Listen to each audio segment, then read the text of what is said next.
Hi YouTube, this is Tamell Green here, the digital midwife, helping busy mompreneurs to birth their businesses digitally through social media marketing, web design, and other creative PR content to help them become shareable, profitable, and productive. And so on today's episode, we're going to discuss event planning with social media and what you can do before, after, and during your event, okay? So the first thing we're going to do is talk about what to do before your event. First of all, we all know that you should share your images on social media platforms. One thing that you need to think about is if are you going to use all of the platforms, or is there just one particular platform you want to grow? And you have to figure out what your goal is. So if your goal is to grow your social media, if your goal is to, whatever it is your goal is, you can either choose that particular platform that your goal rests with, or whatever campaign you may be choosing on whatever platform. That does not mean that you can't use all the platforms, but just know sometimes it can get a little busy. So if you don't have a social media manager for your event, then you may need to think about getting one if you're going to use all platforms. You want to make sure that you create clear call to actions on all your posts. One of my gripes is that, and a lot of my clients and my friends know I will inbox them on this. You can have this awesome graphic, right, with everything that you need on it. But if you don't take the time to type out the URL, it's almost like you're doing a disservice to your event or whatever it is you want the call to action to be for that particular link. Because most people are on their smartphones when they're on social media. And what disservice are we doing to our potential tribe or our potential event participants if we don't put the link out there for them to just click on it with their fingers, as opposed to them having to leave out of the platform and then go into their into Safari or whatever, Google Chrome or something, and have to actually type out the URL. So just make it really simple. And if there's a URL that needs to go with the event, then of course make sure that you type it out. It only takes a couple more seconds to do that. And so then the third thing is create an event for your attendees to stay up to date if this is your event. Now, if this isn't your event, then you may not have the rights to do it on that page, but it's also always a good option to ask for rights on the page so that you can create the event, or they can create the event. And now, Facebook has this feature where you can invite other people to host the event with you. So make sure that happens, so that when people come to your page or to that person's page who is actually hosting the event will show up on both of your platforms. Okay. Then you also want to search hashtags for the conference. So if you don't have a hashtag that you already use, of course you can go ahead and continue using it if you do. But if you don't have a hashtag that you already use for the conference, then you need to create one, because now if this is going to be an annual event, then you can just make sure that it goes with all of what you're going to be doing. This is also a way for people to search for you or search for the event itself even after the conference. Okay. And then you can also ask a Q&A question beforehand. You can have a Q&A session on every platform, whether you're going to be, doing all of your promoting on that platform or not. It's always a good option to do a Q&A session. And a Q&A session doesn't have to be about the event per se, but it also could be about whatever, content is going to be shared at the event. Another list of things you can do before your event is make sure to share URLs and other pertinent information. Even if you have a conference website or event website, a lot of times the people who may be the speakers at the event, a lot of times the speakers do not actually link that person's platform to that website. And I think you're doing a disservice not only to the potential participants, but you're also doing a disservice to the people who are actually providing the content for the conference, because it may be that one person that if I go to your conference site or your event site and I see this person, I may want to come just because of that person. So let me be able to search the different things about the different attendees and panelists or whoever you have, so I can make a decision on whether I want to be trained by these folks or not. So make sure that you have not only just on social media, but on your website as well. You can write a blog post about the events. You can actually create a campaign around blogging for the event. Or you can become a guest blogger on maybe some of the potential participants who may be coming, or for the people who are actually on the panel. You could guest blog for them. Connect with the attendees and other speakers beforehand. You don't have to wait until they come to the event. Once they start signing up and you get their email addresses and stuff like that, go ahead and start to be in their email. You don't have to, wait until that time. Inbox them if you see they have something going on. They may be able to get solutions to that at the event. And then you want to make sure that you include your event hashtag and other handles on every graphic that you have. So now we're going to get to during your event. So during the event is just as important as before and after the event, because now this is the main course, like it's actually happening. So one of the things you can do is, of course, ask participants to check in. I mean, like, it's really simple.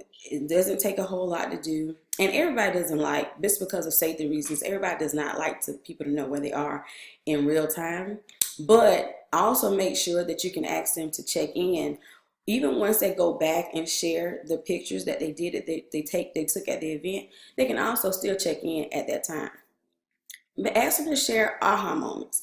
Whenever there's someone speaking from the stage or different things that they may be doing, ask them to share those moments on social media and then tag that they're attending that event so people can understand what kind of content and what meat is actually being shared there. Tell them some aha moments for you when you were preparing for this presentation. You may have not just attendees who could be potential clients, but you also have maybe other influencers who may be following you and want to prepare for their event. So just talk about some of the aha moments that you had while you were preparing for the event or whatever it is you're going to do. Tell them about your hashtags from the stage. Do not just think about everything you posted. Always act as if people who came to the event only saw the link to get them there, or maybe a friend invited them. So just pretend that they don't know anything about any of the graphics and make sure you tell them as if this was their first time hearing it. Then you want to make sure to share your social media handles. Sometimes it's not a good idea, depending on the goal of what your conference is about. It's not a good idea to share all of your social media handles, right? But again, this is all pertaining to what's your goal. If your goal is to grow your Instagram, then only share your Instagram. If your goal is to grow your YouTube, then only share your YouTube. And it doesn't hurt to share all your social media handles, because everybody is not on every platform, and then this way it does give them a chance to follow you wherever they like to play, right? So it's up to you, but sometimes I like to tell people not to share all your social media handles at that time. Just share the one that you want this particular crowd to come to. Take pictures of you speaking. I mean, ask your crowd to do this. This is a fun time, for them to take pictures, and then they could post, not just post a picture, but make sure that they load the different things that they say, that you're saying, maybe quotes or the reason why they actually took the picture, right? That's always a good thing to do. Not just share the picture just to say I'm sharing a picture, but to give a quote to why you're sharing it, right?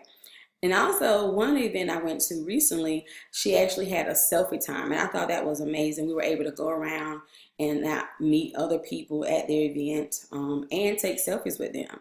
And of course, after that, we can always post them to social media and tag those people in those pictures, which gives more excitement around your event. And of course, you can live stream the event, right? This is something that's come about in the last couple of years that people are not taking hold to. But if you're having an event, whether it's small or a large event, have some type of live stream component, even if it's just live streaming right before the event takes place. Maybe you have some content you don't want it to be shared publicly, but you want people to know that this event is taking place. So go ahead and have a live stream component beforehand. Or you can also have it during, have it where it's something that people can actually pay for, maybe put them in a private Facebook group or something, some type of live stream component. And then you can also ask them to provide their email addresses to opt into your newsletter. And this can happen from the stage, or it can happen, as a standalone sign up here on this sheet or whatever. There's also text messaging marketing now, where you can actually have them text to a number and then be added into your text messaging. So that's always an option to to use. Now we're going to get to after your event. So after the event, ask participants to leave a review on your Facebook page, right? That's always, always good because it keeps the momentum going. A lot of times when you ask people to do things like in 2 weeks, they forget. They forget how that moment made them feel. And it's not that it wasn't a good event, but it's always best to get things in the moment. Ask participants to record a video testimonial and upload it with your correct hashtags. And the reason why this is always good to ask for testimonials at the event is just like what I just stated. Let them tell you in real time what information they received. Why was this a benefit to them? How are they going to utilize it?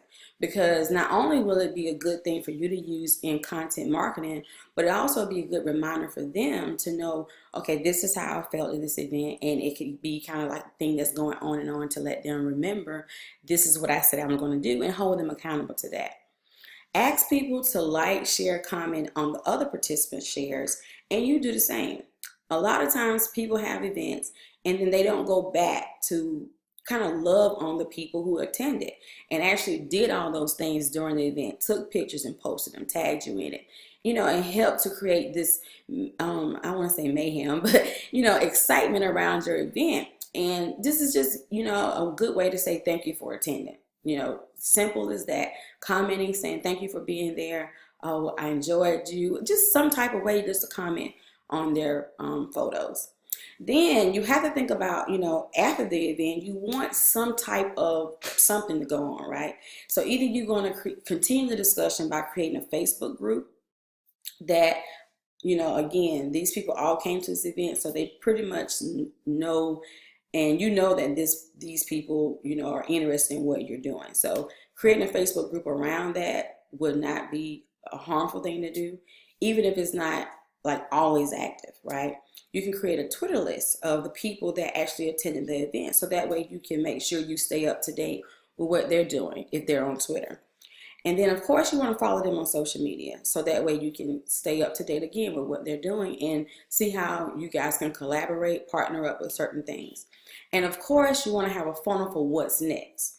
Okay, having a funnel for what's next, whether you have a membership program that you want to funnel them into, you have some different things of you just want to do some more email marketing with them, have some type of way where there's a follow-up system with your attendees.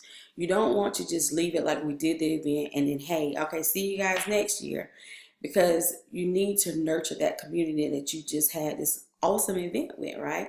So those are my quick tips for you to help your event to become an amazing event, even online using your social media platforms. I hope this was helpful to you. Please post any questions, comments in the comment section below, and make sure to share with your friends. Thank you.